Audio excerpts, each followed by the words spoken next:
Hey guys, welcome to the show. Thanks for hanging out. Phone number is 888-659-3727. That's 888-659-3727. I'm Spencer Kobren, coming to you live from Los Angeles, live from my home studio here in LA. And it's the Bald Show. And I'm so glad to be here. I have not been live for, God, it's got to be at least 2 weeks. And a lot of interesting happenings in the last couple of weeks. Let me give out the phone number again, 888-659-3727. Again, if you are new to this broadcast, if you don't know who I am, if you don't know why I'm here, this is the Hair Loss Show. And we have been doing this program for the last 16 years, each and every week. And if you're new, you may be asking yourself, how is it possible that this guy does a hair loss show every week for 16 years? How is it possible that he has enough to talk about? I mean, conventional radio never really understood it. You know, when I was on terrestrial radio, when I first started doing this broadcast, my flagship station was WABC Radio in New York City. And I never forget the very first broadcast. Now, it took me, I'm not going to tell you guys the entire story because most of my regular listeners know, but it took a lot to get on the air. And I never forget the night of, it was actually, I got a phone call from the program director the night of my first broadcast. And he actually told me, enjoy this while it lasts. Now, he was trying to be nice because he knew that I had this opportunity, but he didn't think it was going to last too long. Well, I was on terrestrial radio for over 12 years. And the reason for that, and of course I was on satellite radio and been on the internet since 1998. And the reason for that is because 200,000 of you, and I mean hair loss sufferers, wake up every single day realizing for the first time that they're going through this process. Realizing for the first time, like, hey, you know what? I'm losing my hair. What do I do? How do I deal with this? Where do I turn? Now, when I was young, when I started to go through the initial throes of hair loss, when I started this process decades ago now, at the age of 21, information was limited. Everything was completely self-serving. There was no internet. The internet was, I mean, it wasn't even in its infancy when I started this process. At least publicly, we had no idea that this technology was happening. So it was really difficult to get completely objective information. Fast forward to 2014, I have to tell you, it has become even more difficult to find completely objective information. There was this time, right after I wrote my book, right after the show was on the air, when things, first got on the air, things really started to shift quickly. For the first time, consumers had the opportunity to get completely objective information, the truth about this crazy industry, and the truth about what works and what doesn't when it comes to hair loss.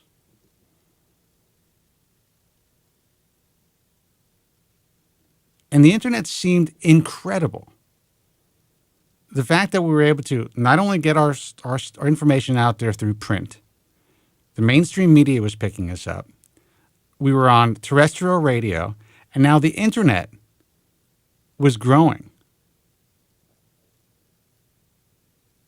More and more people were able to share information, share their experiences. And I have to tell you, at the beginning, it was really good. People were really being helped. Those who were taking the time to share and to be a part of things and to help to get the word out there, in my view, were really doing a great service. They were doing a great job. And the information was real. And it was not confusing. It was just, this is what works. This is what doesn't, this is the type of surgery that we have today that is really state of the art. Everything else is bullshit. And that was it. But now for the young guys, it is more confusing than ever. And sadly, this industry, including the surgical side of things, is now completely run by the consumer. It's run by the flow of information that consumers are creating. At least we think they're consumers. The flow of information that they're creating on these online resources, the flow of information that, we don't know where it's coming from. But whoever screams the loudest wins. Now, back in 1999, and I'm telling the story for a reason. Back in 1999, I was contacted by Dr. Ray Woods about what he called back then the Woods technique, which is now known, which was basically renamed because it had to be reinvented. It was named by Bob Bernstein, follicular unit extraction. Now, back in 1999, I thought it was the greatest thing since sliced bread, and I still think it's an incredible procedure. And I really pushed North American doctors to take a close look at this procedure and to utilize it in their practice, to take the time to learn, to take it seriously, and to work hard at learning how to do this procedure, because I really believed that it would change the field for the better, that more hair loss sufferers who might not have been candidates for the follicular unit transplant procedure, the strip procedure, who may have been stripped out, who may have been damaged in the past, and there was no hope for them. Now there was hope.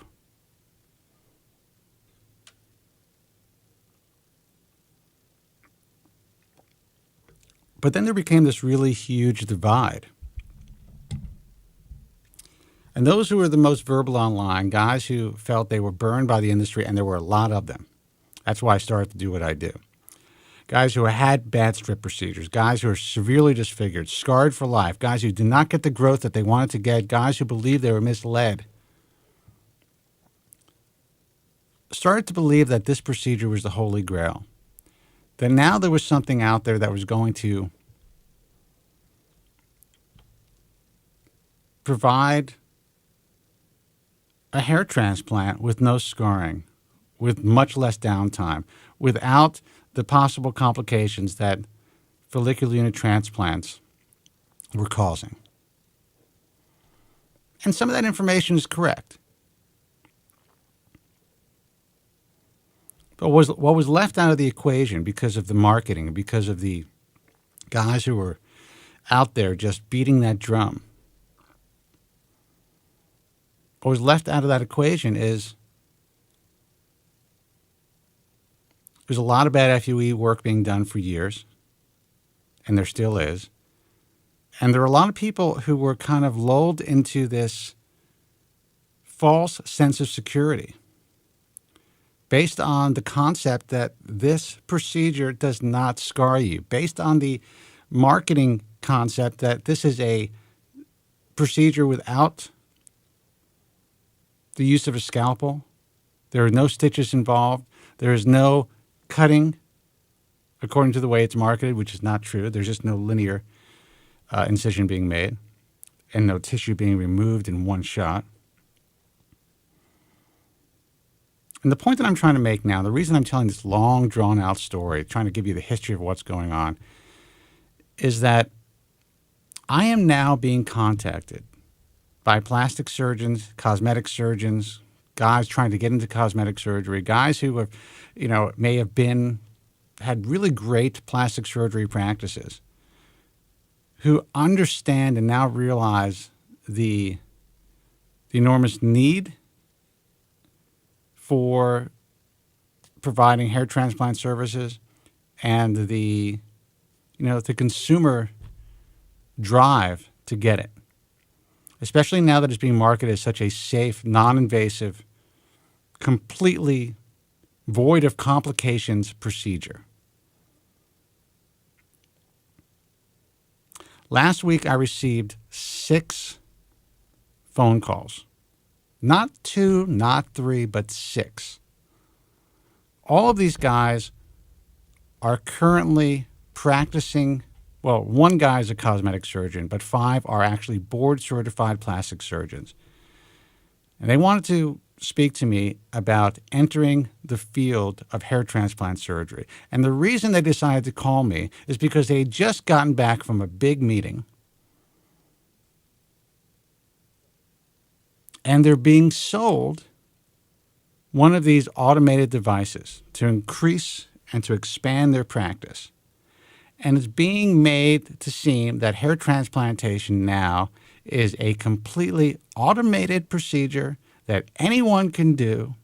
And all you need is a little bit of training, and we have this device that will make it so easy for you to draw in the patients, to get patients pounding on your door, begging to give you a check.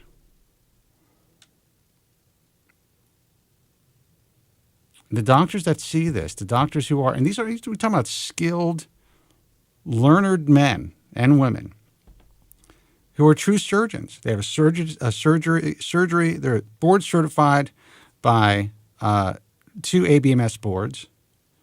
They're real board certified plastic surgeons and general surgeons. But they've never performed a hair transplant surgery in their life, and they want to know about how to get involved with me, the Bald Truth, the IHRS, because they're all considering getting this device. Now, the reason it's I guess I shouldn't be shocked, but the reason I'm talking about this and the reason I'm so concerned about this, it's not that these are bad guys. It's not that they can't eventually learn to do great hair transplants, because they're truly skilled surgeons. And frankly, these people that contacted me, for the most part, have more surgical training than most of the greatest hair transplant surgeons in the world. But the point is, it has been so commoditized now, and the consumer has driven this idea. They're calling up companies, they're calling up hair transplant clinics and plastic surgeons asking if they have these devices by name. Are you doing this type of a hair transplant? Are you doing that type of a hair transplant? Whether it's the artist or the neograft, that's what consumers are talking about. They're talking about it online. They're talking about it on Bald Truth Talk and other message forums. And this is what the consumer is coming to doctors with. And these guys want to get involved. They want a piece of the pie. I want to know what you guys think about this, because I'll tell you what I think about it. Like I said, I believe that these guys could eventually become great hair transplant surgeons. But they got to put in the time, just like they put in the time to do rhinoplasty and breast augmentation and chin augmentation. They have to have the right staff. And that's not how this procedure is being sold to them. And frankly,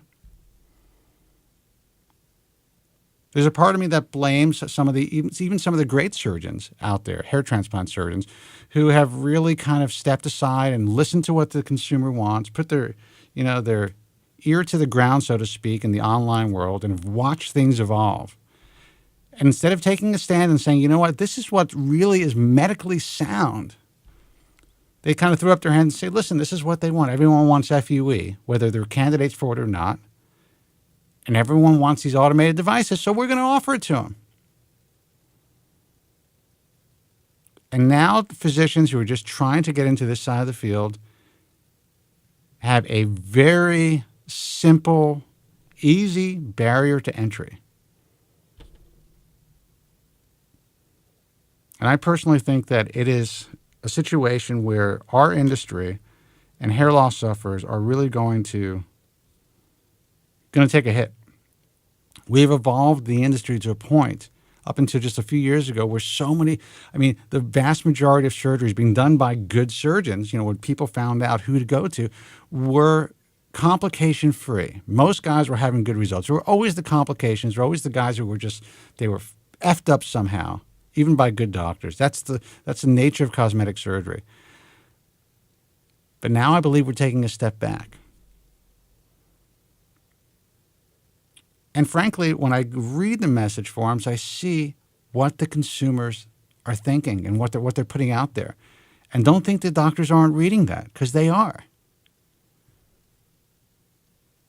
And even some of the guys that have been in the trenches the longest online, some of the guys that really are out there thinking that they're helping consumers by posting on every message forum, they have no idea the potential damage that they're doing. And I've really been thinking about it a lot, especially since I received 6 phone calls. Let me give out the phone number, 888-659-3727. Here's my take on things, and it's simple. If you're considering surgical hair restoration, you have to go to a physician and a clinic that really has experience, that has a trained staff, that have been with this doctor for a long period of time. No matter what device they decide to use, you have to understand what is happening to you, what the potential risk and what the potential benefits are of having a certain type of procedure. And I'm telling you that no matter what people are saying, and listen, strip is going by way of the dodo. That's just what's going to happen. But I am telling you that most guys who have significant hair loss will never get the head of hair that they want just by having an FUE hair transplant. And I don't give an S what hocus pocus math some of these guys who are just marketing their wares are putting out there online. There is a sweet spot of DHT-resistant hair that can be removed and utilized, that can be 100% removed and 100% utilized. And once that is entered into, you will, with FUE, you will never have the same amount of grafts that could have been utilized. That's just the way that it is. So if you're not prepared for that, if you're a young guy and you're considering surgery, I tell all young guys, don't even consider strip until you're 35 years old. But you'll never get the head of hair that you want if you are a significant hair loss sufferer with FUE alone. And you know what? There's doctors who are part of my organization who will disagree with me. You don't want me to say this, but it is the truth, and you guys need to know that. Sometimes telling the truth is hard. It's not the most popular thing to do. But I got to tell you, man, I see what's happening to the industry, and I had to speak about it tonight. 888-659-3727. We're taking your calls if you want to talk about this or anything else related to hair loss. And I'm going to speak more about this in a little while anyway. Let's see who this is. Hey, you're on the air. Who's this? Good evening, Spencer. Joe, man, what's happening? I had 4 calls to choose from, and I chose you. I'm glad you called. How are you, man? How are you feeling, by the way? I appreciate that. I'm in an extremely weakened state, as you know, in the audience. My millions of fans know that I've taken a tragic fall in my home. Well, you know what? I want to know more about it. This is the thing. We received this message through our contact form that was forwarded to me saying that Joe hurt himself. And it was from an anonymous person. It wasn't from Bald Jerry or Artista or someone that I know you're in contact with. We received thousands of anonymous and sometimes really crazy emails through our contact form. So I actually thought that if your wife didn't contact me and if you didn't email me, then it was probably nonsense. But then when you didn't call in that week, I was a little concerned. So why don't you tell us what happened to you? Well, I was in ICU, intensive care unit, for over a week, and I didn't have any access to telephones, and cell phones were prohibited, so I had no way of contacting you. Well, why didn't you have your wife, Phyllis, or one of your kids just write us? Well, I'd rather not put your number out there for anyone's consumption. Well, and I appreciate that, but you told me once that, God forbid, because you have a heart condition and all other kinds of issues, if God forbid something happened to you, Phyllis would call the show. So, something did happen to you. You didn't die, But Well, I now that came I very know close. that she doesn't have a contact for me, when you do drop dead, we're not going to know. Well, I'll make arrangements. Well, it wasn't that, that life threatening. So it wasn't really Right, but necessary. if you actually die, God forbid, and she already doesn't have my information, or at least the ability to contact us and know how to do it through the message forums, or through the Bald Truth, or through one of our other sites, we're not going to know. You're just going to disappear, and we'll try to call your cell phone. There'll be nobody picking up, and that'll be it. Yes, that's true. That's true. Well, I have to learn from experience. Do you Well, want me to take a few minutes to describe what happened, then get to the news? yes, please. Well, it was approximately 3 a.m. in the morning. Obviously, I was in a catatonic state at that time of the morning. I was proceeding down my stairs to retrieve several bottles of water. I was extremely thirsty. And I wasn't paying attention, and I slipped down 3 flights of stairs. Oh my God. And I hit a certain spot where I suffered a broken clavicle and humerus bone, which swelled up as you know, I'm on blood thinners due to a coronary stent. Right. Magnified the problem 10 times over. Jesus, Joe. And I was in severe pain. Now, were you drinking that night, or was it just that you woke up in the middle of the night and you were semi-drugged and just groggy? No, alcohol records. Hospital records clearly demonstrated no alcohol was involved. Okay. As you know, when you go to the emergency room, they test your blood for alcohol. Right. That record showed there was no alcohol in my system. Okay. Well, that's good. It was just a slippery fall, I guess. But you see how the rumors started? I think, even some of your buddies said that you were loaded. Well, I can get a copy of the hospital record. It's submitted. I believe you. You don't have to give me a copy of your records, dude. So I was in a cat, and I was rushed to the trauma center. Wow, that's heavy. So tell me, so you were in a trauma center, you were in ICU for a broken. Well, if you're on blood thinners, they're obviously concerned about bleeding in your brain and bleeding bleeding elsewhere. I suffered from that. Really? My biggest fear was I would have needed cranial surgery. They would have had to shave all my hair off. That was my biggest fear. So let me ask you this. Okay, thank God that you're okay. Johnny Ohio tells me to get the records. Thank God you're okay. But you were in this position. You basically could have died, especially being on blood thinners, taking a fall like that, having, breaking your collarbone. And Clavicle and humerus bone. Right. And suffering brain trauma. Okay. So you're out. Luckily, you were only in there for a week, so obviously you healed pretty quickly enough to get you. I mean, you weren't in intensive care that long, thank God. So. Well, the only reason I kept me in intensive care was to monitor my heart because of the fact I was off blood thinners at that point. Okay. So let me ask you this. What has it done for you? Being in that position, realizing that you're in a situation where you really could have died. People who are you on Coumadin? No, I'm on Effion, which is like Plavix. It was all blood thinner. All right, so you don't have to go in and have your R&R done every week to test your blood levels. No, I ingest one pill on a daily basis. Okay. So, but it still acts in the same manner. A lot of people who end up being a fall risk, being the fact that you do take tranquilizers, antipsychotics, you drink, and you're on this stuff. That's pretty scary to begin with. Okay, I'm glad that you didn't have any alcohol in your system. But are you taking pause now after being in a situation like that where it really could have been life and death and you're a young man? Are you thinking about your life a little bit and saying, what am I doing? Spending my entire life suffering over my hair. That's true. It did make a kind of impression on me. I could have possibly expired. Yes. You could have left your children. You could have left us. Yes. Excuse me, can you please lower that? I'm live on the air. Can you please lower the TV? I'm live on the air. Jesus. I'm sorry. Go ahead. It's okay. So the point that I'm trying to make is, I mean, did you have any type of an epiphany?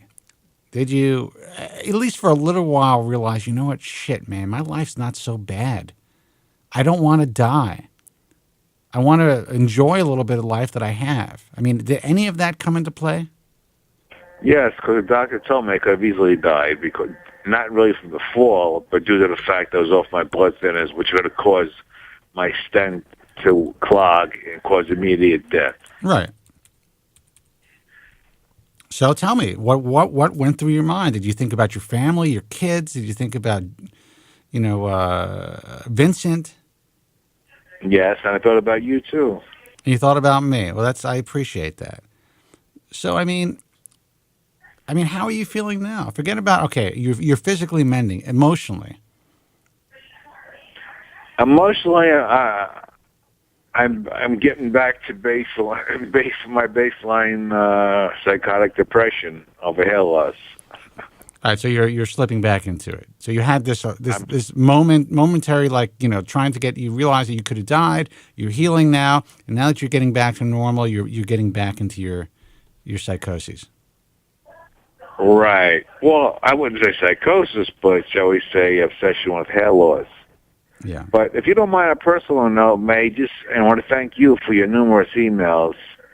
And I want to thank my good friend, Mr. Dave Artista, and Mr. Ball Jerry and Granger for all the conversations we've had on the phone. Well, these guys have really kept me going. I would have emailed you more, and I would have contacted you sooner if I really believed that this was the case. Because I honestly thought, Joe, that if something serious happened to you, that your wife would contact me. Because you told me that. So I thought it was bullshit. No, I know. I'm not criticizing you. No. I know you're not. I'm I'm just telling you. I'm telling you. I mean, I just want you to know that. I mean, listen, the whole you joke around saying I fired you. First of all, you never worked for the show. All of your fans, have written and said the same thing. The truth of the matter is, we have made changes to the broadcast. We are going to be on Clear Channel. Okay, so first of all, I can't curse on the air anymore. So we're kind of going back. It's not terrestrial radio, but it's online radio through Clear Channel, through iHeartRadio. So there's a lot of changes that need to be made, and we have to make the program a little bit more positive. So I told you that situation. I kind of warned you in advance months ago that we were going in that direction. But all of a sudden, everyone's pissed off. You're upset. You don't want to call the show. You're pissed at me. I'm not pissed at you. And when did I ever say I was pissed at you? You intimated that. No, Espresso. I understand you're going in a different direction. I'm trying to be more positive. I have a lot of positive news to give the audience tonight. I'm not pissed at you. All right, so let's talk about the positive news. I mean, you're my good friend. I want to thank all you guys again for asking about me on last week's show. I really appreciate that to all my fans. Now let me ask you, on my video here, it seems like I'm frozen online. Can you still see me? Am I moving? Or can you hear me? Yes, you're moving your glass of wine quite aggressively. Okay, good. Okay. And you do look very young, Tan. As a matter of fact, have you received any Botox or anything like no that? Botox, but I lost some weight, so everyone's been telling me that. So thank you. Yeah. I guess you lost about 20 pounds. Am I correct? I lost about 15 pounds. All right, I was close enough. Okay, so I know we're taking it very serious. So I've admitted obvious topics we previously discussed. Totally admitted. Now we'll get to hair loss. But I want all my fans to know, yes, I've taken a different view on life. It can end at any time. Well, life could have ended that night. I'm glad, because the truth is life can end for any of us at any time. And that's what I'm trying to tell all these young guys who are online, spending their lives connected to a keyboard, posting on our forum. Listen, I love the fact that we have so much traffic. That's what the message forum is all about. We need to have traffic in order for it to run. We need to have eyeballs. We need to have conversation. Terrific. But you know what? To tell you the truth, I would much prefer, especially for the young guys, to go out and live their lives and not spend their effing time behind a keyboard arguing with people. and discussing hair loss and discussing future treatments and cures and all that stuff. Nothing is going to change that rapidly where you need to be online 5 hours a day. I mean, Joe, I know that's you spend a lot of time doing that, but you're retired now. These are young people who I see doing this. Well, you constantly made a point. Your life can end any moment. What do you have, like a bird back there? Do you got a bird in your house? No, that's a guinea pig. Jesus. It's a very aggressive animal. It wants to. Excuse me, Vince. Can you please feed the guinea pig? I'm live in the air. Thank you. I'm sorry. Joe, I missed you, man. No, I told my son to please feed the guinea pig, distracting the millions of people listening to the show. Yes, and I appreciate you doing that. Thank you. One thing I wanted to say very quickly was you always said life could be out at any time. Remember you always say that every week? Life could be out. You worry about your hair. That's right. And you're right. My life could have been out last week. And we'll go where the hell else could do me then. And that's the thing, Joe, we've been talking about, you are an example of someone who really has been so affected by hair loss that you've been paralyzed in your life. And I keep you on the air. Obviously we're friends, but I keep you on the air because you are an example of the end of the spectrum that I hope that most guys who are dealing with hair loss never reach. But that's right. But the issue that I see is, and that's why I thought, especially after having kind of like a near-death experience and breaking a bone and going through what you've been through, you're still young, Joe. What are you, 54 years old? I just recently turned 56. 56. Well, happy birthday. You're still young, Joe. I mean, to the young guys, 56 seems old, but that really is young. And you still have a lot of life to live. And it kills me that for the past 16 years, I have listened to you just devolve into this complete mess. When you first started calling the show, while you were obsessed with hair loss, you were a different person. Well, I was working then. I was an active police officer. I was kind of distracted. A lot of guys don't realize that you were relatively normal. Well, I wouldn't go that far, but... All right, so listen, I'm glad you're well. We got some calls, but I want you to talk about the news and anything else you want to talk about. So go to it. Well, so okay, the rest of the show. No, I'll take 5 more minutes. Okay, then I'll hang up. Listen, Joe, like I told you, I mean, I'm glad you're well. I'm going to give you the opportunity to speak as much as you want tonight. So just go at it. Well, Michelle, one thing quick. You young guys out there, don't waste your time because, as Spencer said, lights could be out any time, any moment. You never know. Well, listen, I learned that the hard way. I was alerted to a couple of threads on Bald Truth Talk this week, and I usually spend, when I do the show, I want to kind of like peruse the forum to see what's happening. And I got to tell you, first of all, you see the same shit. But the truth is, when I see these young guys who I know are young just by the way that they are communicating online, and I see the same names over and over again, spending so much time. I'm talking about the entire, I can go back and check 4 times throughout the day, and these guys are continuing to post throughout that day. And I'm thinking to myself, A, don't these guys work? And B, I mean, how can they spend so much time? I mean, they're probably spending a lot of time alone. They're probably very lonely guys. And they have this need to, I don't know, I spoke about this with Joe Tillman on the air before. They have this need to be right. It's so important for them to kind of have this forum celebrity, in a sense, that I think, God Almighty, they're wasting so much time behind this keyboard. Go out there and live your life. Do whatever you can to live in the real world. And I don't think these kids get it. So, all right, Joe, so tell me, so what's happening? Well, like I said, you guys don't grow up and be like me. That's it. I'll end it. Okay, let me get to the news. Oh, it'll be real quick though. Be real quick, and I'm just reminded by by what's happening in the chat. I want to give birthday wishes to Andrew Zarian, who is the founder of the Guys from Queens Network, the guys that actually syndicate this broadcast. And Andrew and I have become good friends over the years. But the truth is, this kid is a real innovator. I don't think enough people in the industry really understand what this kid has accomplished at such a young age. He's turning 30. He just turned 30 today. And in my view, he has changed the face of internet broadcasting. And I appreciate the fact that he reached out to me as kind of like an old school radio guy and said, listen, I think you have something here, and I want to syndicate your show. And a lot of guys who were in my position would be like, who is this kid? Why would I want to be involved with this kid? I saw that this kid was an innovator. And, he's doing great things in the industry. So I want to wish him a happy birthday and many more. Wish him a happy birthday. Happy John. birthday. Happy birthday, Andrew. All right. Happy 40th birthday, man. He's 30. He's 30. Oh, he's 30. I'm sorry. Well, that was a little dig for him not calling me or emailing me to see how it was. Well, he doesn't give a shit about anybody but himself, but he's still a smart kid.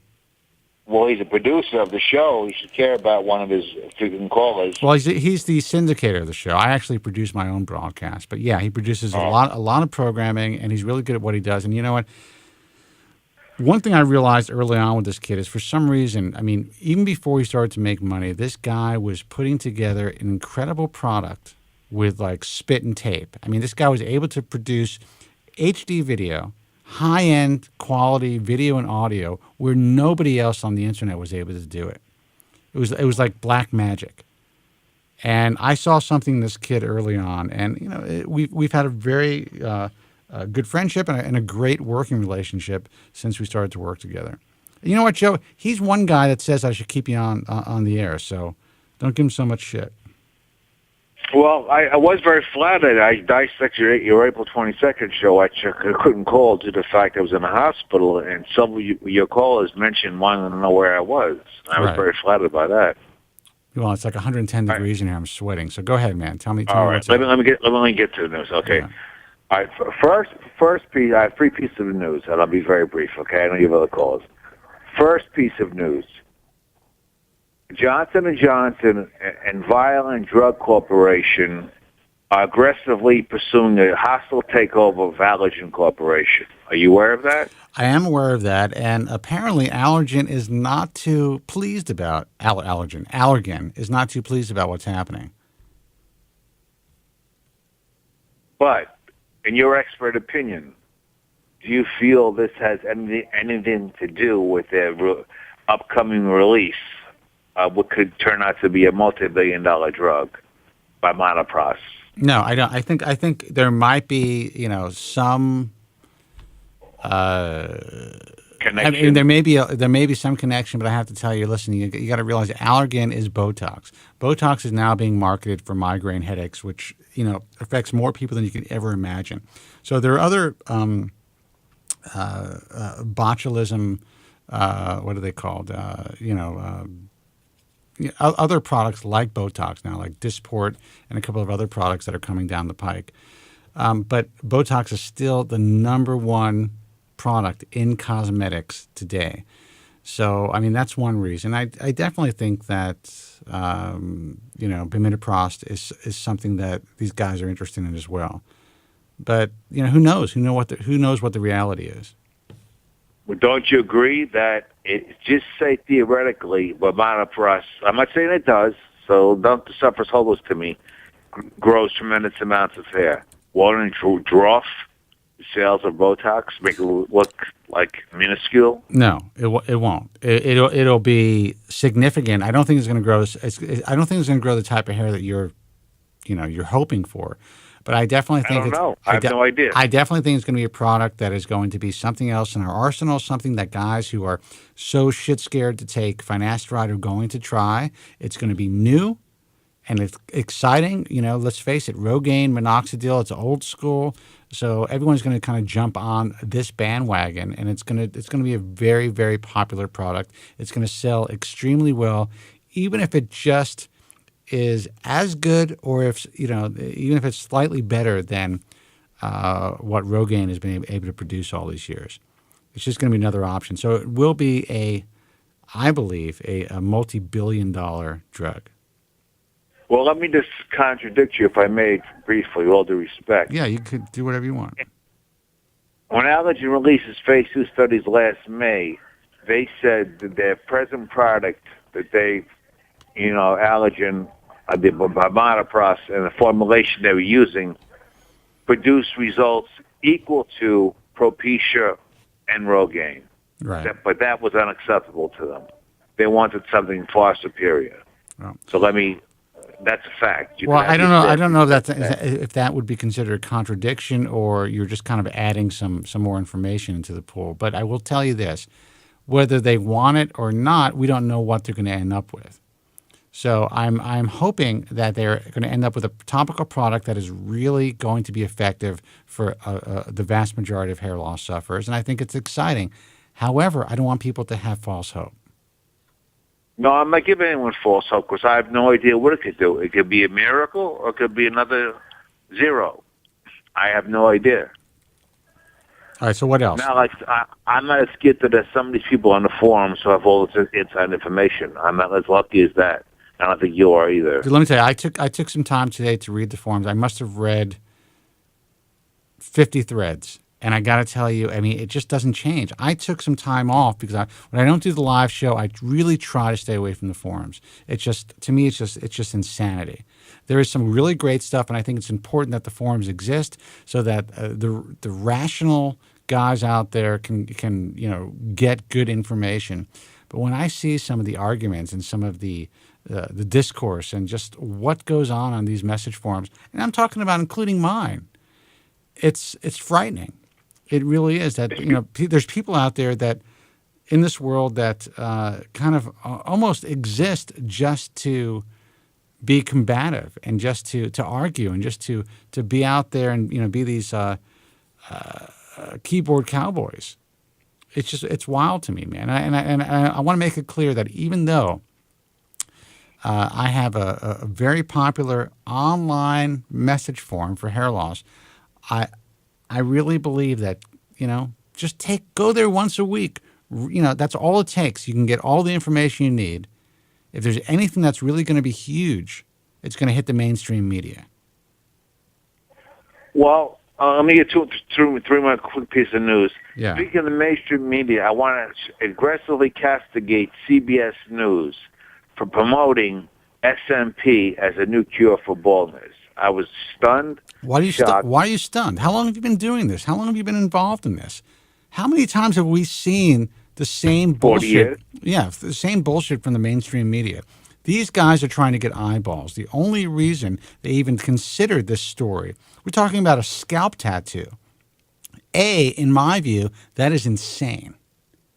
Absolutely insane that people are doing this to the degree that they're doing it. And how many companies are out there promoting this? There's a deli that's relatively close to where I live. And outside of this deli, every time I go there, there's a truck. Someone rents this truck with this huge billboard for an SMP company that is basically based out of a nail salon. So in the back of a nail salon, there's a guy that is doing head tattoos, scalp tattoos. And I mean, this is where we've come. This is what's these are the guys who are getting the press. Now, with that said, I think there is a place for, SMP for guys who have been severely scarred, for people who might have, other issues, alopecia areata or whatever, where they just need to kind of have some spots filled in. But I'm not a big fan of the permanent SMP. And I actually think it's a big mistake, and I've said that for many years. Well, in my opinion, the SMP protocol could possibly damage the hair follicle for future therapies coming down the pike. Well, I mean, I don't necessarily know if that's the case, and I can't agree with that because I think that the needles that they use are really, it's so superficial that you're really not damaging the hair follicles. But my concern is this eventual confluence of ink that I've seen over the years from kind of the older SMP techniques. But no matter what people are saying, no matter what these companies are claiming, eventually that ink will turn. No matter, I know people who have like real blacks and whatever, as far as, getting their tattoos done. And in time, it turns green. It just does. So in my view, it's not a great idea. But what are you going to do? This is the market. People are interested in it, and there's a lot of companies. One in particular that is like international, and so many guys are getting this done. And initially, in some cases, it could look really good if it's done by a really good artist, but it's two-dimensional, and in time, it's going to change. And even if they say they could touch it up, how can they actually go over, a minuscule, dot and get on that dot exactly without, potentially causing some ink bleeding? I can't see that happening. Well, that's true. Anyway, so go ahead. I'll call. So let me just quickly finish up. Yeah. I don't know if you aware of the fact that doctors are now using a new protocol called adipose stem cells, where they're injecting fat cells directly into the scalp. Yeah. This is from the American Academy of Dermatology publication. Right. And they have some pretty impressive photographs. Can you please comment on that for the audience? I can. I really don't think they have enough consistent evidence that that these adipose stem cells and this procedure is going to work for most people. I think that there are times when there are these kind of medical phenomenons, and they can be kind of just limited to a group of 5 or 2 patients or whatever it is. And of course, there's going to be a study that's going to be put out, and everyone is going to latch onto this study. And there are going to be doctors who are going to start selling this to the public without sufficient evidence that it works on a consistent basis.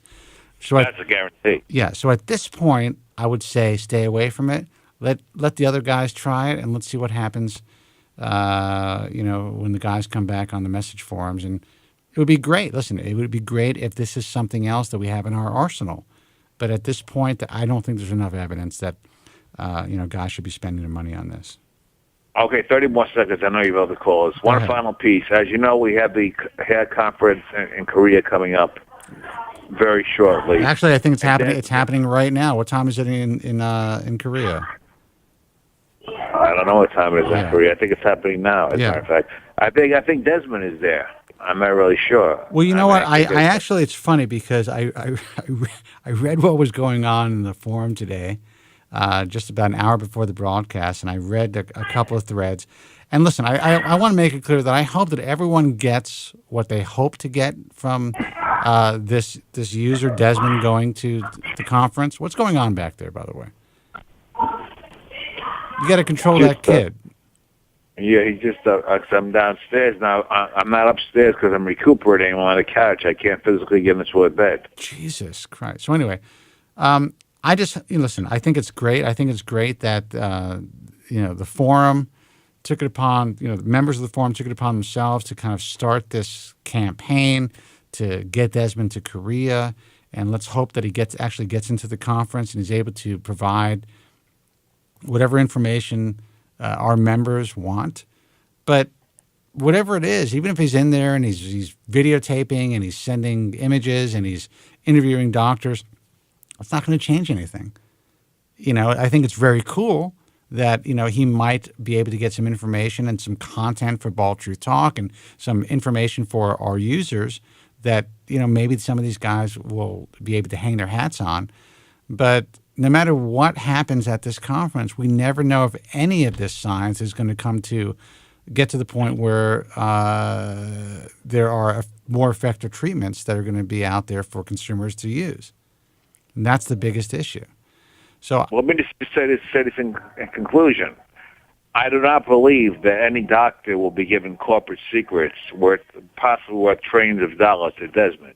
No disrespect to Desmond. Well, who is this guy Desmond, by the way? I mean, what is he? Is he like? I mean, I try to read some stuff that he wrote, back a couple months ago. Is he like a? I don't know if he's a pharmacist or. I mean, what's his story?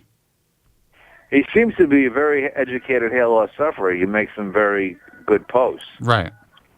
He's not one of the crazies out there. He's very organized, very educated. I think he has a pharmacological background, if I'm not mistaken. He's clearly college educated. Well, look, then I think it's great that he's the guy that these people chose to send to Korea. But the truth of the matter is, I mean, there's only so much information he's going to be able to get. Even if he's able to videotape a portion of the conference or some of the talks, what is it really going to do for these guys? You know, I mean, I really, yeah, it's great. Okay, we'll get some great information, some great content for Ball Truth Talk, more eyeballs on the site, and more people who are going to, potentially, get some, glimpse into the future of what's happening in hair loss. But it's not going to solve their problem today. And I have to tell you, frankly, it probably won't solve their problem in the next 5 years. So it's great that these guys are doing this, but I don't think anyone should hang their hopes on this meeting because I think most people I'm spitting are going to be disappointed. And I got my hat's off to Desmond. If Desmond is doing what he's doing and taking the time out of his life to go to Korea and provide information to Ball True Talk members, I think that's great. But just to say this quickly, theoretically speaking, if Falca has, I believe in Falca because they're not talking.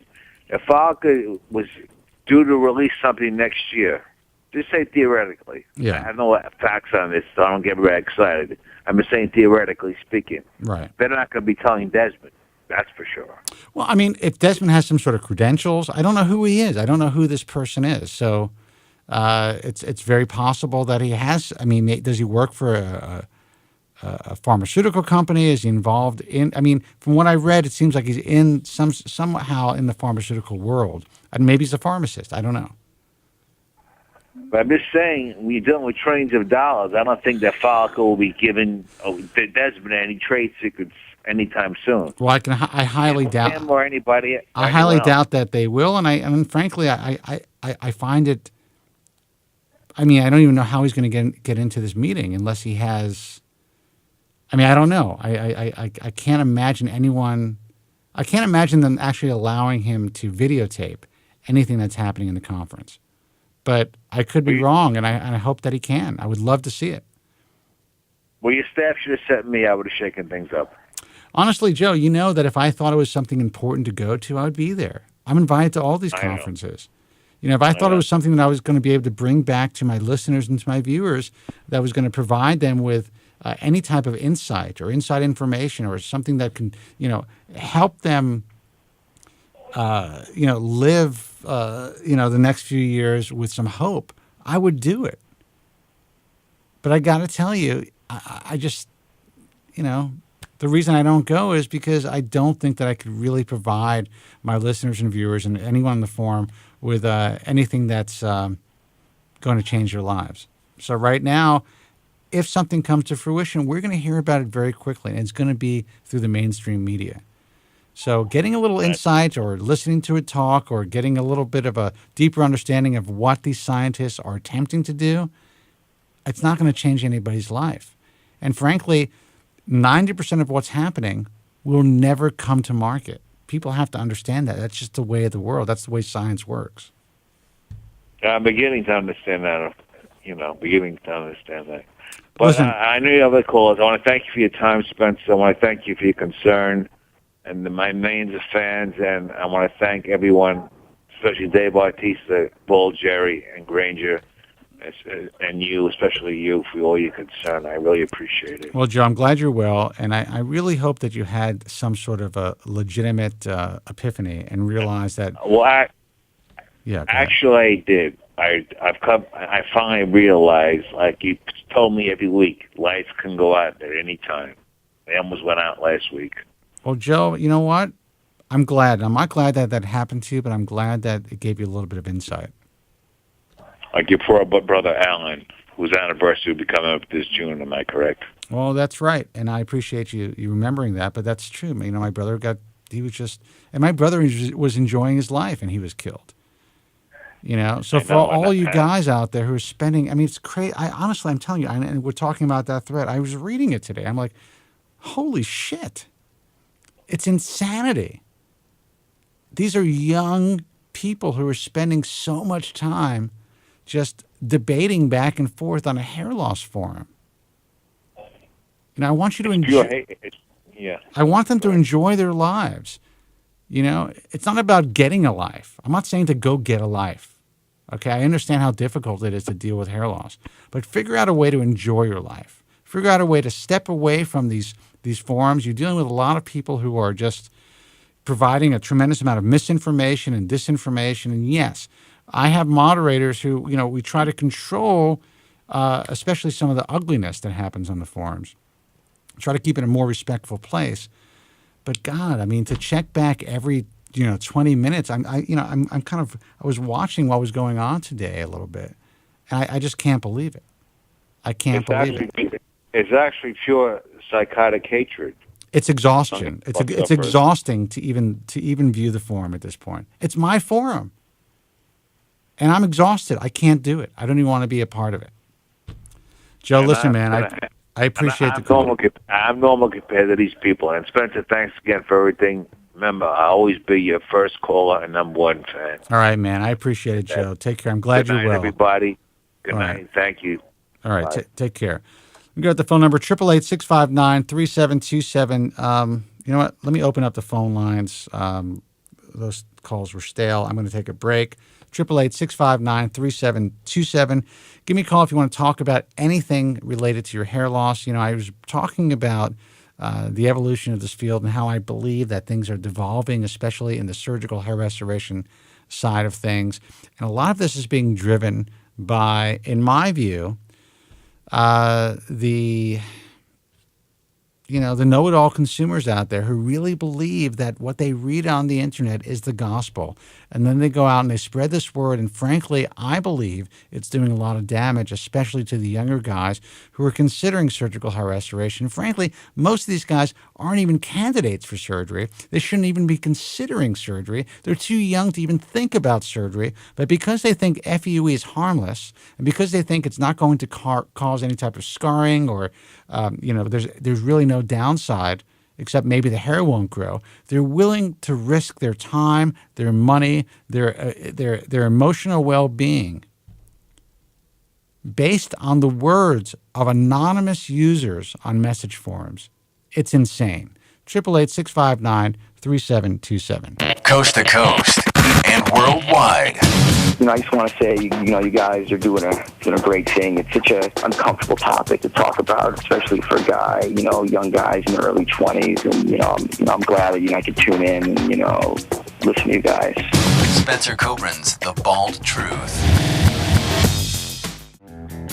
I'm good at rocking. It's so hard to find, baby.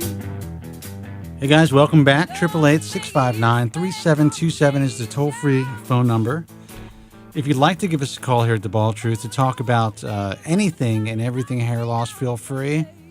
I got to tell you that most of the shit that you're going to read out there, that you're going to see out there, is going to be nonsense. I'm sorry, Andrew Zarian, I know I'm not supposed to be cursing. Just can't help it. Been off the radio for so long, and now we're kind of going back on. It's just, it's not easy. But it's all nonsense. Most of what you're going to read online now is going to be complete horse ass.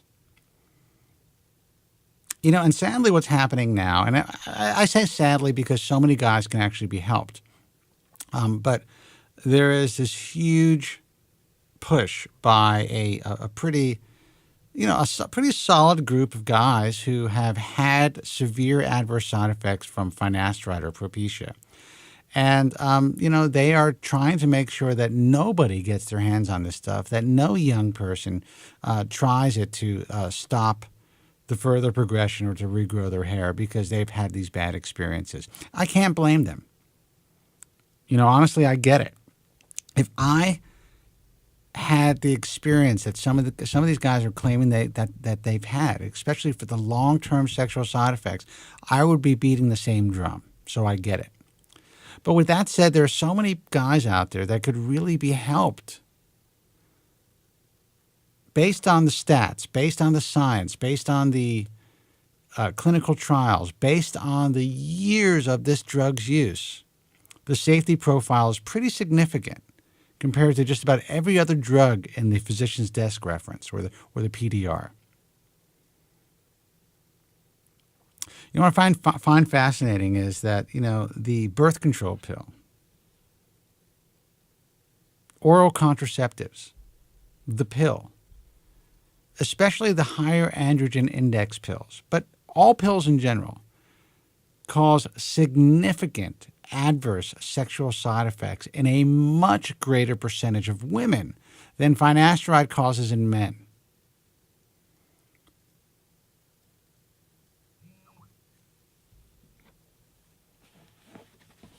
I mean, we're talking about long-term, adverse, in some cases permanent, sexual dysfunction in women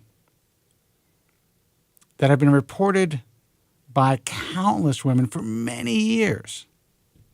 And these pills are being prescribed to young girls like candy. Yet if it affects guys to even a tiny degree, there is this incredible outrage, all kinds of lawsuits, all types of, and I'm not saying that they're ambulance chasers, but they've been referred to as ambulance chasers, lawyers who are latching on to this, trying to somehow get a piece of the Merck pie.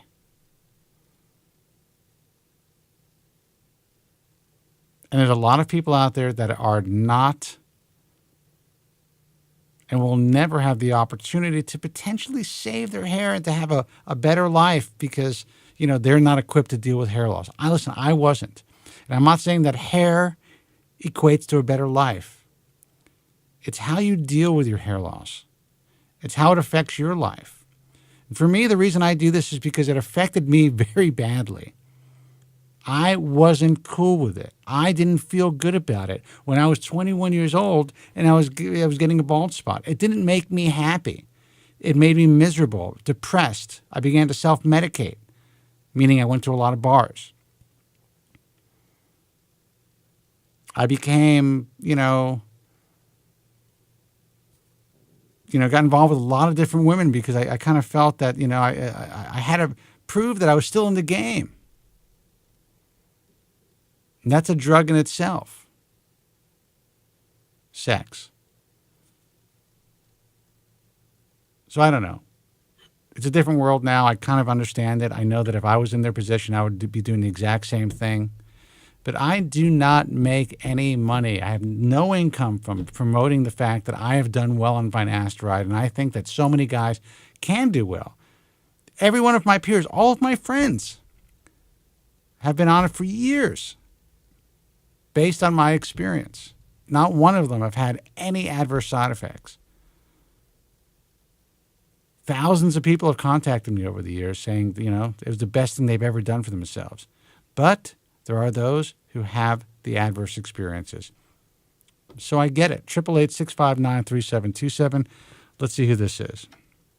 Hey, you're on the air. Who's this, and where are you calling from? Spencer, it's Jeff Adams. Hey, Jeff, what's happening, man? How are you? What's going on? Not much, man. I'm finally calling the show, trying to figure out my crop circle, man. Well, tell me what's happening. Now, I've seen your pictures. I've never met you in person. Apparently, you're like almost 7 feet tall, so I don't think Andrew Zarian, when he met you, even noticed that you were losing your hair. No, I mean, when you sit down. I mean, even when I do my, show, whatever, if I lean forward, you get a crop circle. And it doesn't really bother me that much, but, I tried these different drugs, and really, I started noticing I'm 41 now, so I started noticing when I was in I was 32, and it was slowly going. Well, let me ask you this: you say you've tried different drugs. First of all, when this is the good news. When you look at you face forward, which head on, you still have a hairline. And that's really the most important aspect of your hair because that's what frames your face and really kind of gives you either the look of losing your hair or just, the look of a guy with a full head of hair. So in your image, when I see you on camera, you look like you have a full head of hair. And I think that's probably the best way to bald from the back forward. If that's any solace. Well, yeah. I'm not too worried about it. My dad's gone bald, but he's had a crop circle, but it's went full skin. Right. Yeah. Sure. and he was a lot worse than I was when he was younger. But I just noticed when I was in my early 30s, I was like, man, what am I going to do? I tried these different drugs, and when you say at this point, different drugs, what have you used? The Propecia. And what happened on Propecia? Did you have any side effects? I just felt like crap. I think I took it for 2 years. I Yeah. didn't really see any results. And then I tried, Rogaine. Right. And then this other, I can't remember the name of the shampoo. There's like the shampoo stuff. And, Nizoral or Nioxin.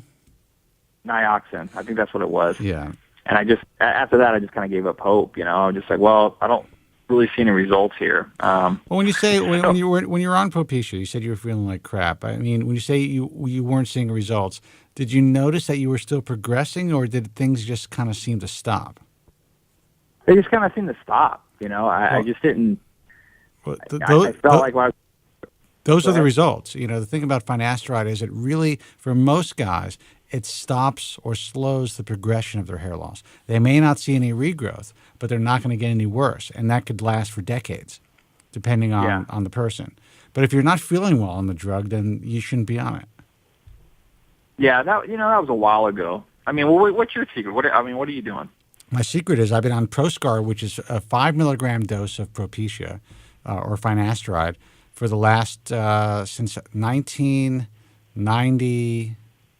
God, I was like 20. Let's see, 1996, I think. I'm sorry, 1994. Since 1994. So I started to use the drug, which was originally prescribed for benign prostate hyperplasia, which is an enlarged prostate, before the same drug was approved for hair loss. Now, the drug was originally approved in a 5 milligram dose for prostate enlargement.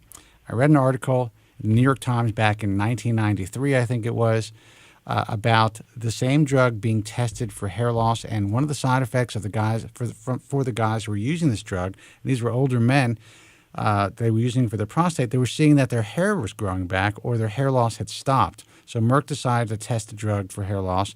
They were able to get a pretty fast-tracked approval for it. And I was lucky enough to get a prescription for the drug before it was approved by the FDA for hair loss. And that's why I kind of got into the business that I'm in. I wrote my book based on the fact that I had success with this drug. So I've been on it for over 20 years. Yeah, I think, for me, it grew everybody. I hit the midlife puberty. I got it on my back. Yeah. Yeah, well, that's pretty common. Yeah. I started growing all the hair in the wrong places. That's what happens, So, man. We get in our ears, we get in our backs. But I will tell you that, one thing about this drug is that it kind of does, for some guys, it kind of diminishes the body hair a little bit and kind of stops that old man progression.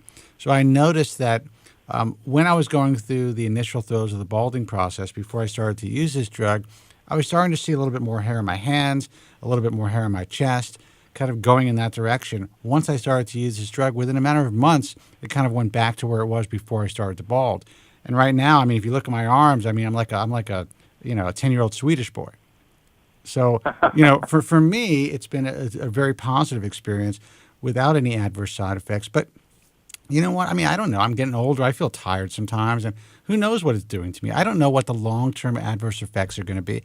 I don't know if I'm going to eventually be diagnosed with some bizarre form of cancer that they're going to eventually find out was caused by this drug.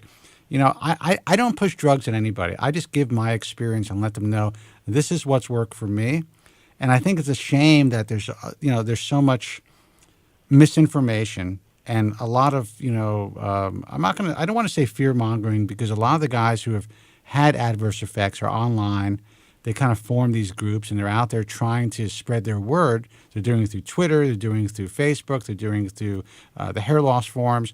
But you have to realize that the guys that have had the adverse effects are really a minuscule percentage compared to all the guys who have been on this drug for either prostate enlargement or for hair loss, and they've been on this drug. A lot of guys have been on it for decades without any problems. So, but you're expressing to me that you felt like shit when you were on the drug. So maybe it's not for you. I know. I've watched a couple shows in the past. I mean, well, what about this hair transplant crap? I mean, hair transplants work if you are a good candidate. You go to the right doctor who's doing, the right type of procedure. But you have crown loss. Okay, so right now, let me ask you, at least visually, on camera, it looks like the front hairline is pretty thick. Am I correct? Yeah. Okay. Well, the thing about the crown is that in the world of surgical hair restoration, it's considered the black hole. You need a lot of grafts to be moved from the back of your scalp to the balding areas to really make a big dent in the crown. And you really should save, because you have a finite amount of hair that is DHT resistant in the back of your scalp that could eventually be transplanted. You kind of want to save that supply in case you do start to lose your hair in the front, because really the front is the most important thing. If you began to recede and started to notice that your frontal hairline was getting worse, then you can utilize that hair to reframe your face. But to throw it into your bald spot, it's kind of a waste.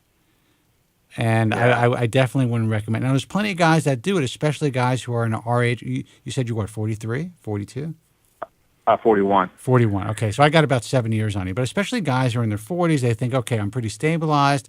I'm going to go in there and I'm going to get my crown filled in. I'm going to be happy. They go for one procedure, like, well, it looks pretty good. I want to get more done. And they go for two, and maybe it fills it in.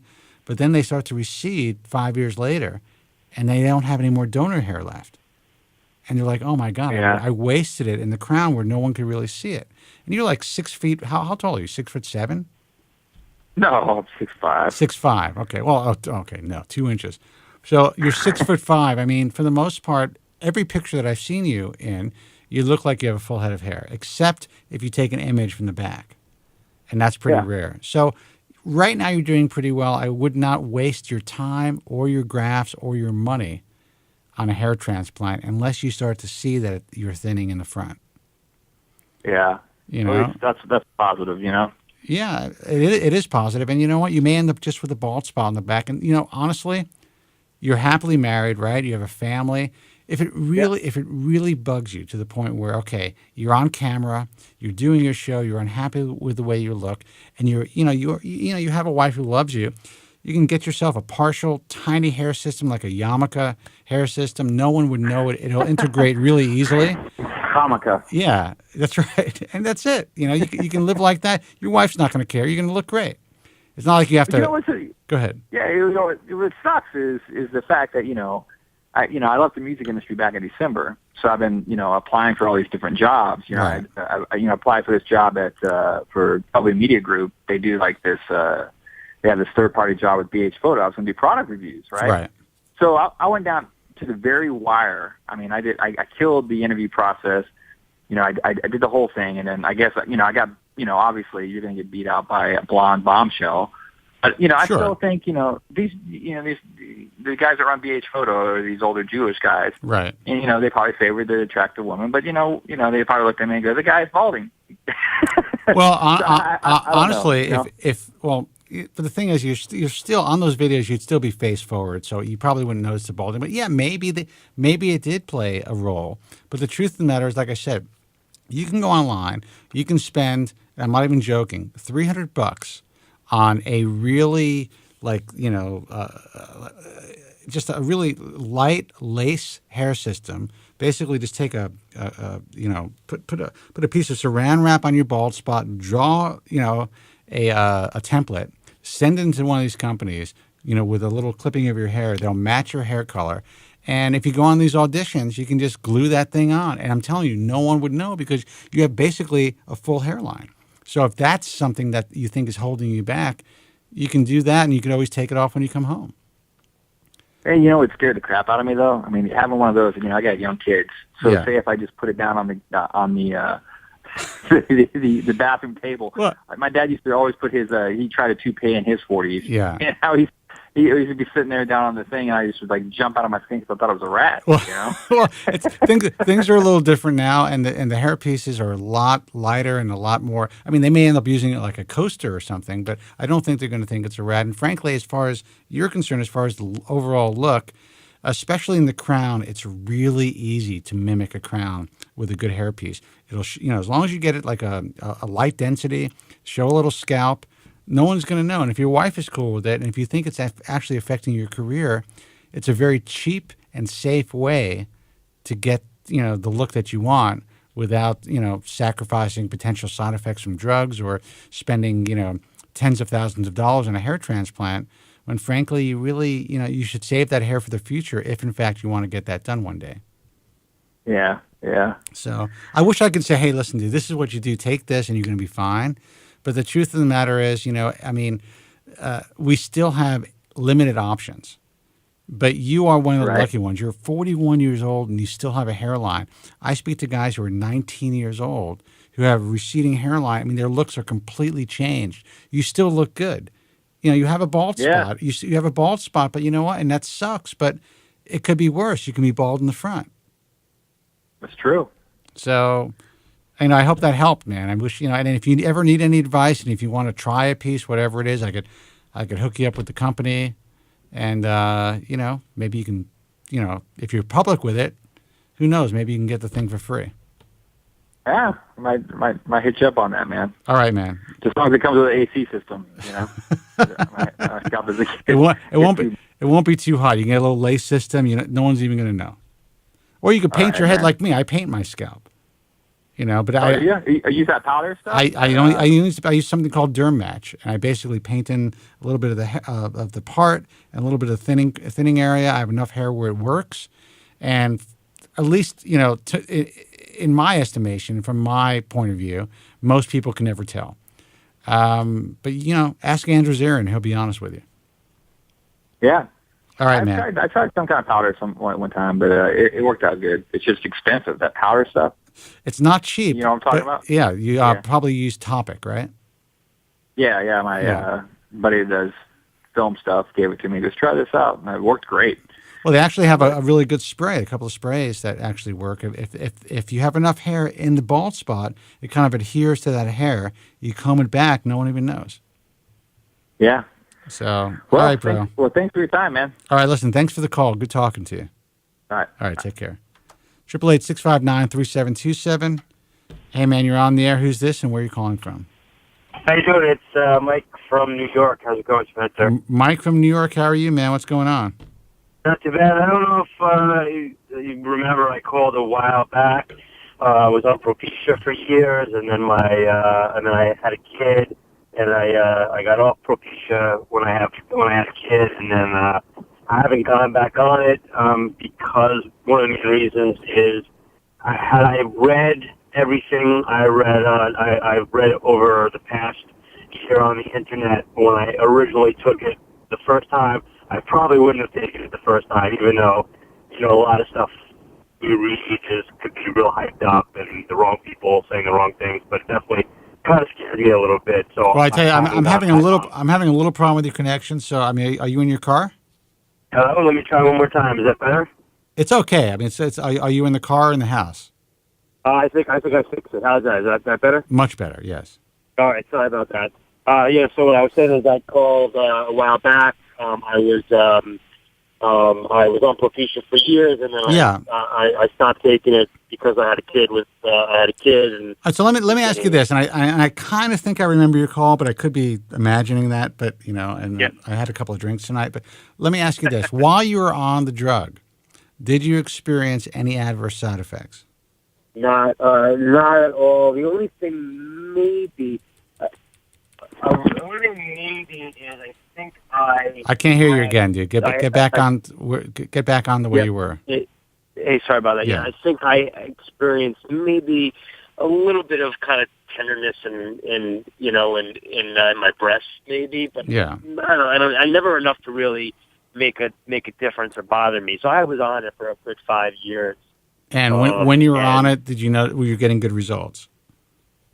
Yeah, it's hard to tell because I discovered Topic around the same time I started the Propecia, so I think the combination of the two made people really see a big difference in my hair. I Sure. don't know if the Propecia kept what I had and the Topics kind of added to it.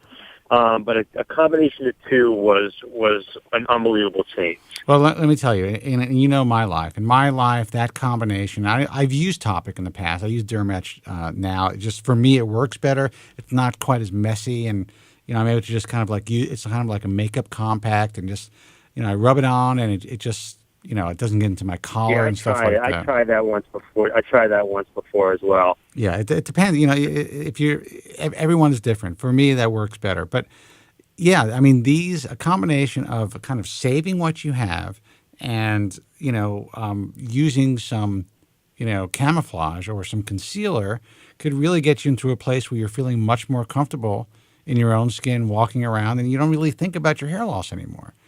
Yeah, no, it was great. It definitely was. So, and then I don't know if you remember, I called up and I had the baby, and I was contemplating going back on the Propecia again. And then what I was saying before, which you probably couldn't hear, was had I read everything that I have read since, I probably wouldn't have gone on it the first time. right. I know that a lot of stuff what you read on the internet is hype. My doctor, who has been my doctor for 20 years, basically tore apart the study that was done and found so many loopholes in it. And he says I have no problem putting you back on it, but I, still. You talking about the Irwig study? What's that? You talking about the one that was done somewhere in some country where I don't remember. Well, listen, I think there's only like 10 people or something like that. Let me tell you something, and I really believe this. There are guys who really have suffered with these long-term adverse side effects. I don't know what percentage of these guys are dealing with a nocebo or a placebo effect, or who have really suffered physical adverse side effects. But the truth is, I believe that it is an extremely small percentage of guys. Now, you have been on the drug and you've gotten off the drug. So you've had no adverse side effects that you could recall, except you think you may have had some breast tenderness, but no growth, while you were on the drug for 5 years. And then when you got off the drug, you had no crash, you had no impotence, you had nothing like that. So I had a kid. And you had a kid. So you are a guy that has not suffered from these side effects and didn't suffer from what a lot of guys are calling and what's known as post-finasteride syndrome, where guys believe that once they get off the drug, they go through this hormonal crash. And, there's a nonprofit organization that was founded for these guys. There are several doctors who, in my opinion, some of them are probably very legitimate, and some of them are just trying to work off the vulnerability of these guys who believe they have these adverse side effects, so they're making money off of this post-finasteride syndrome, including and lawyers are doing the same thing. But you're an example of a guy that had success, got off the drug, had no side effects after getting off the drug, but you read this information and now you're so shit scared to get back on the drug. But you're still listening to the Bald Show. Well, and there's actually another reason why. There's actually, another reason why I'm calling, because I actually went to, so my hairline isn't horrible, but I did go to one of the guys in Manhattan that are on your list that you guys trust as a surgeon, just to get some ideas and see what he thought, and learned a few things about him, about the process and so forth. So he suggested, he says he could do anywhere between 6,000 to 9,000 grafts. No, I'm sorry, 2 to 3. Wait, hold on. We're like, wow, 6,000 to 9,000 grafts. Who are you talking about? No. Sorry, that's wrong. Sorry, 1,000 grafts. Okay. Sorry, 1,000 grafts is what he was saying. And tell me, who'd you go to? Let me know. True and Dorn. Okay, I can tell you that if you only need 1,000 grafts, then you're probably you're really not in bad shape. No, I'm not in bad shape, and it's the what's happening is I'm using more and more of the topics, and it's a longer process. You know how it is. It's a longer process getting ready in the morning because I'm just more hair loss. Right. And so basically what it would do is it would kind of fill in the spots. But you do realize that your hair loss is progressive. So if you get those 1,000 grafts, it's going to take about a year for those grafts to grow. There is a potential, and again, listen, these guys, pay a fee to be a part of what we do, And I'm just being completely honest with you. You know, I mean, it's possible that you could have shock loss from the surgery. It's possible that during that year period that it takes for the grafts to grow, that you can continue to progress since you're not on Propecia. And then you're going to need more work done. And you're going to be like, oh my God, I just went through this process. Now I have to do it again and wait another year. So you can end up being in the chair for 3 years. You know, I mean, not literally for 3 years, but it could take 3 years for the entire process until you get to a point where you feel comfortable. And then because you're not taking a DHT, something that blocks your DHT, you can still continue to progress and have to have more surgeries down the line. So, I mean, when you spoke to the doctor, that's the thing that shocked me. Yeah, that's the thing that I didn't really put together is that, you know, if I'm going to do it, I'm going to have to go back on the drug anyway. And you know, respect to those guys. When I met with him, he said before I even do that, I would go back on Propecia for another year and see how you're responding to it. Now that's important. It's important that that you told me that, because I knew that they would say that. I was kind of like, why would they? Because I know these guys, and the fact that we recommend them and they're part of what I do. Why would they just recommend the surgery without telling you to get back on Propecia? I'm really happy you told me that. Yeah, no, I mean, certainly in respect to those guys, he says, listen, I'll do it, and I know I'll do a good job, but he goes, I'd rather see you in a year from now, and, you know, rather see you in a year from now after you go back on it, because he basically said the same information that you did, was that, you know, you're gonna end up losing more and more, and then you're gonna continue to do this over a process of time. And he says at some point, you know, even the donors, you know, you may not even have enough donor. Well, and that's the point. You know, you actually may, if you get back on the drug, and again, I'm not telling you what to do, and I'm not, you know, this is what I would do. If you get back on the drug, it's very possible, because you've had good results, that you could reverse the miniaturization process, the recent stuff that you've lost, and get back to the point where you were when you were taking the drug. And then you may think to yourself, I don't even need to have surgery. I don't need to go through that process. I don't need to risk the possible complications. I don't need to spend tens of thousands of dollars to have this surgery. And all I have to do is spend a couple of bucks a month to take this pill, and I'm doing fine. So that could be a possibility right there. Or it could just stop you where, you know, stop the process where you are right now, and you could say, I still want to get some more, you know, get a few hundred, you know, a few thousand grafts, but at least you know you're doing something to potentially prevent further progression. Here's where I'm really losing it is the front. I mean, is the front part, and you know, luckily for me, I've got curly hair, so it's, you know, even as I lose it, I can even, you know, if I comb it a little forward, when it straightens out, it's an easier thing to work with. Right. But my question is, and this is where I got a little confused, does the Propecia work for the front of your hair? I know it doesn't work for like the receding part, the corners, but does it work in the front? Because that's really where I'm really lost a lot of hair. What you have to understand about FDA approval is that it costs a lot of money to, do the R&D and to get the product tested, to get approved by the FDA. So what most companies try to do, and you know, this is very common in the hair loss world especially, is they try to get it approved for one indication at a time. So finasteride, Propecia was able to get the drug approved, or Merck was able to get the drug approved for an area that they tested, which was just the crown area. This does not mean that it is not effective in the mid-anterior scalp or in the temporal area. I can tell you, at least from my experience, that I was getting a receding hairline. It has not stopped, but it's slowed it down for the last 20 years significantly. And, you know, according to the FDA and according to what Merck is allowed to put on their website and in their indications and in their literature, it only works in the crown. We know that that's not the case. And the same for minoxidil.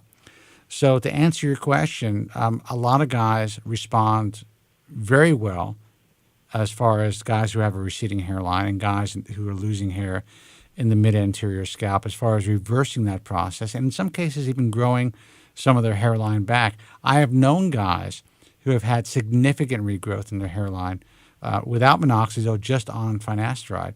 Guys who were considering surgery who took a doctor's advice, like Dr. Doran. You saw Doran or True?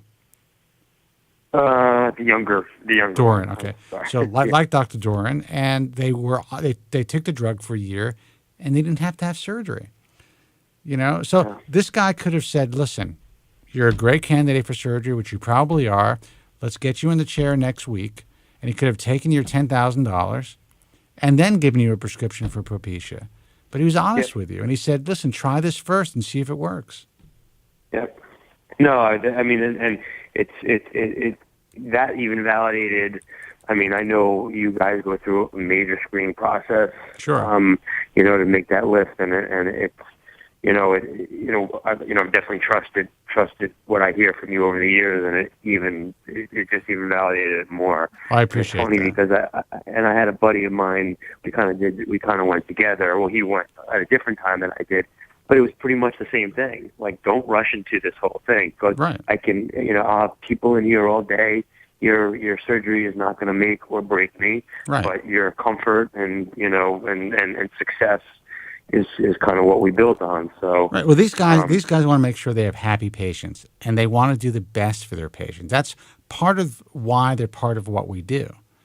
And I'm really glad. It's always great to hear stories like that, because believe me, these guys, they have children, they have private school tuition, and Mercedes-Benz payments, and all that stuff, and they will put that $10,000 bill aside to make sure that the guys that come through their door are getting good results in the end, whether they have surgery or not. So, this is my advice. Consider his advice. Consider getting back on the drug. You've already experienced it, so you're not going to have any surprises.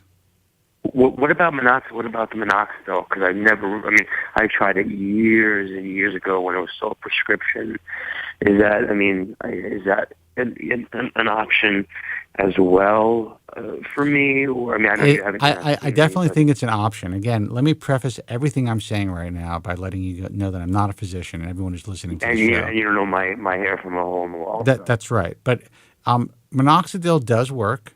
It definitely helped me early on in the hair loss process. But in my experience, and the experience of most people who have contacted me over the years, and all the doctors that I've spoken to over the years, it kind of acts as a Band-Aid. It may slow the progression of your hair loss for a short period of time. Could be 2 years, 3 years, whatever it is.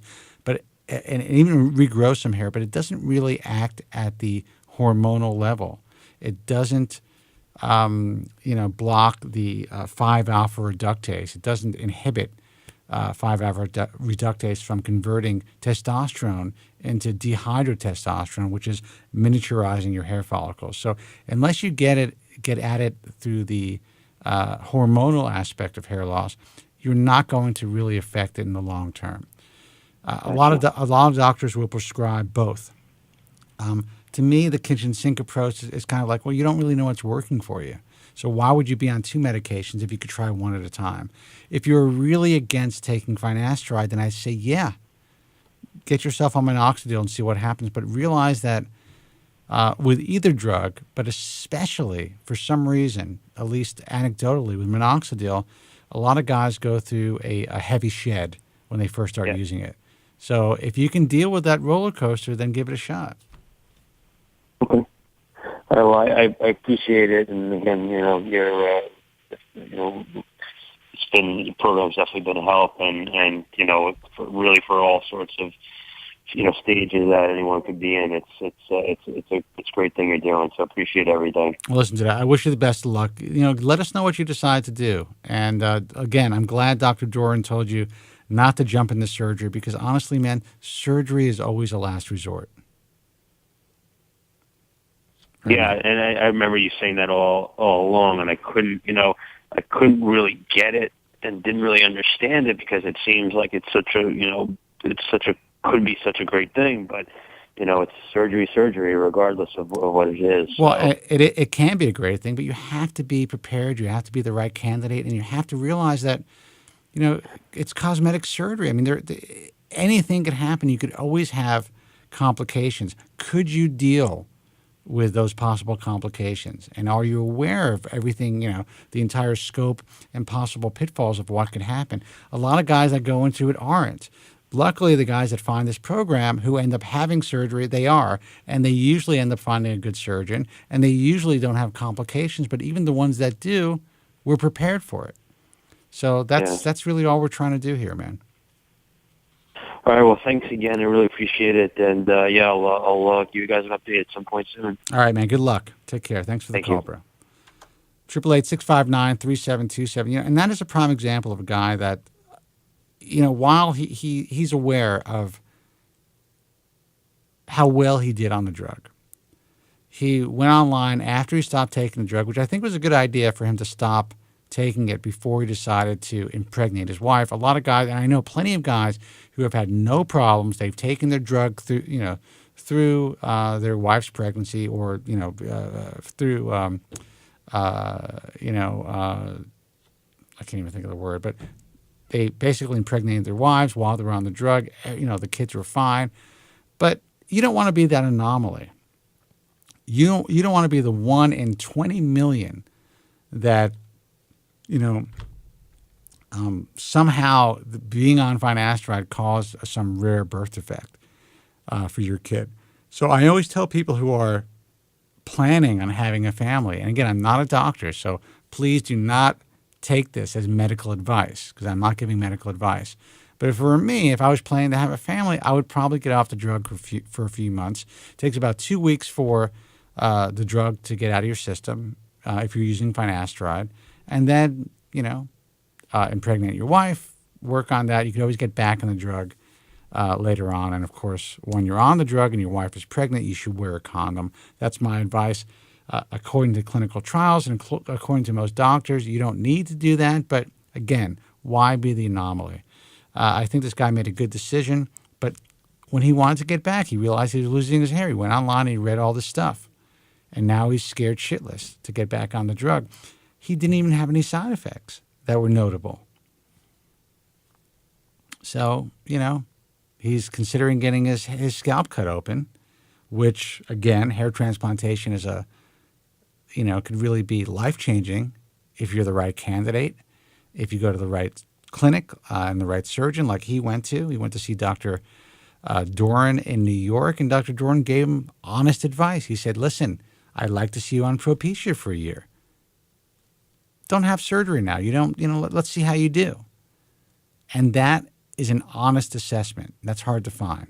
888-659-3727. I'm going to take a quick break, come back, take a phone call. Why did that happen? Sorry about that, guys. Come back, take a phone call, and then I'm going to close up the show. Again, 888-659-3727. I'm Spencer Kobren. You're listening to and watching The Bald Truth. Stay with us. Spencer Kobren's The Bald Truth. Any of you that have ever felt stepped on, left out, picked on, put down, whether you think you're a nerd or not, why don't you just come down here and join us, okay? Come on.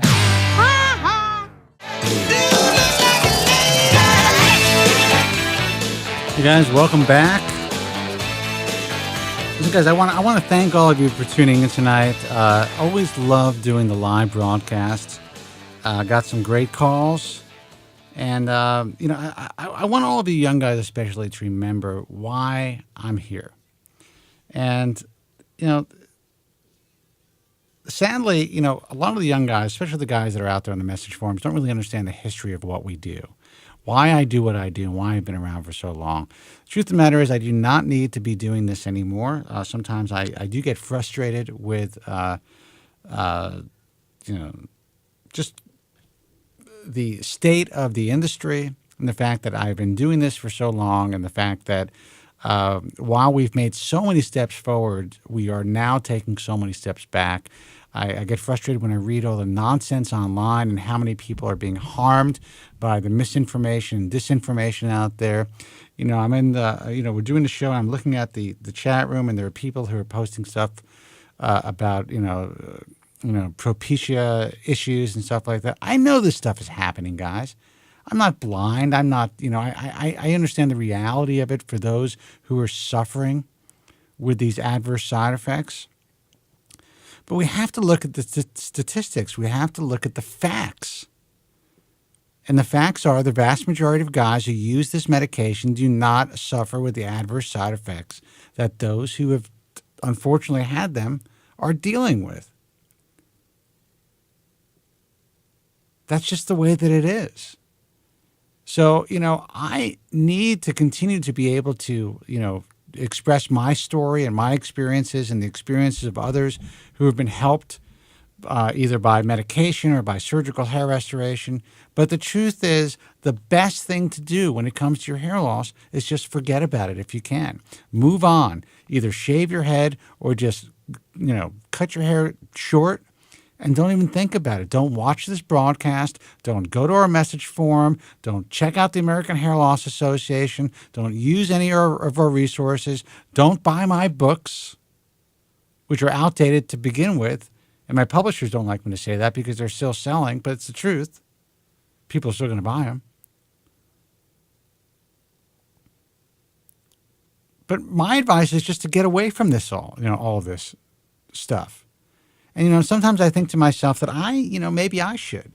I'm in a position in my life where I do not need to do this anymore. I've been extremely fortunate and have had what a lot of Americans would consider a great, significant amount of success in what I do. And there's things I can move on to do. And, but I do still understand the importance of doing this broadcast and having these resources, no matter how frustrated I get when I see what's being written on them or when I see some of the stuff that's happening in the chat room. I realize that the vast majority of people that utilize these resources, that tune into this broadcast, are pretty much they're rational human beings who are just trying to get some help, who are trying to get educated, and who understand that there's nothing perfect out there when it comes to hair loss. They want to learn, and they want to do whatever they can to help themselves. And in some cases, that means to do nothing. In some cases, that means just, acceptance. Doing your best to deal with what cards you've been dealt in life. I've never been the guy to say, you need to get a hairpiece, you need to get a hair transplant, you need to get on Propecia in order to have a happy life. That was my choice. I chose to get on a drug to prevent my hair loss. I chose to learn everything that I could about the industry. I chose to try hair pieces and to paint my head, like I do right now, I paint my head. I made those choices in my life, and through my experience, I decided to do my best to educate other hair loss sufferers in the reality of what we're dealing with. Not in the BS that you see online. This isn't based on opinion. This isn't based on misinformation or disinformation. What I tell you is based on fact and based on my experience and based on the inside information that I actually have about this industry.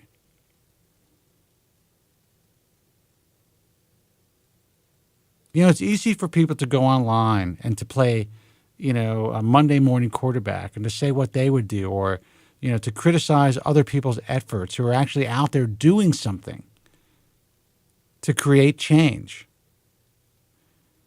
I see how some of these guys who are in the industry, some, consultants or whomever, I see how they get bashed and criticized online. And it's just like, Jesus, if you guys actually knew the truth,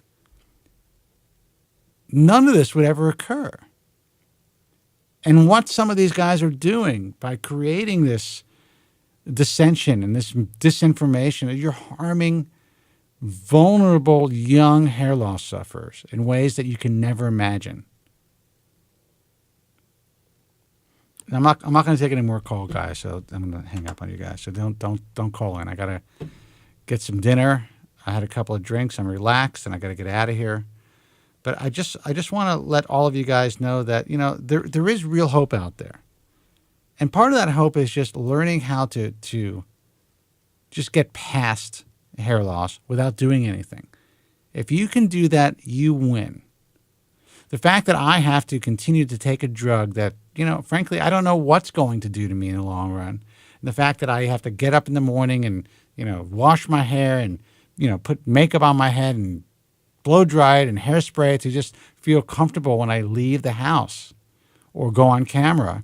And while I feel extremely fortunate that I've been able to save the amount of hair that I've been able to save,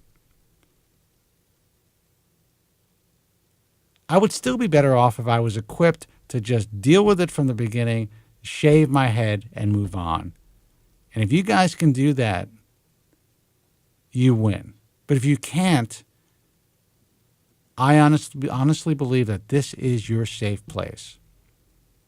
If you know other hair loss sufferers who are dealing with this and who aren't equipped to deal with it and are trying to find their way and navigate their way through this, let them know about what we're doing. I want to thank you guys for listening. The website's thebaldtruth.com for archived broadcasts of this show, archived shows of this broadcast. Don't forget that we are syndicated through the Guys from Queens Network. That's guysfromqueens.com or GFQ. I think it's GFQlive.tv. I could be wrong. Sorry, I'm like Chauncey Hayden. I always do that. I mess that up. But I want to thank you guys for syndicating the broadcast. We're doing a lot of great things in the coming months, so I will keep you abreast of that. Check out the American Hair Loss Association, which is americanhairloss.org. And if you want to interact with other hair loss sufferers, check out our message forum, baldtruthtalk.com. I would advise you guys to kind of like focus on the reality of what's happening on the forums, the real stuff. People are talking about finasteride. People are talking about minoxidil. People who are discussing surgical hair restoration and those options. Our cutting edge section, while it's extremely busy and brings a lot of traffic, I believe that there's a lot of misinformation out there that, it's just the way that it is. People, they hope against hope.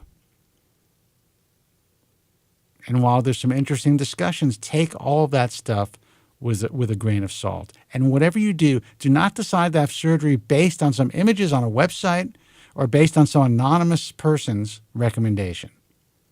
Until next time, be strong, God bless, and thank you so much for listening. Thank you very much. I'm sorry for any inconvenience you may have been put to prior to the program, and I'm glad you enjoyed it. And if you could now leave by the exits at the rear, that'd be splendid. Thank you. Good night.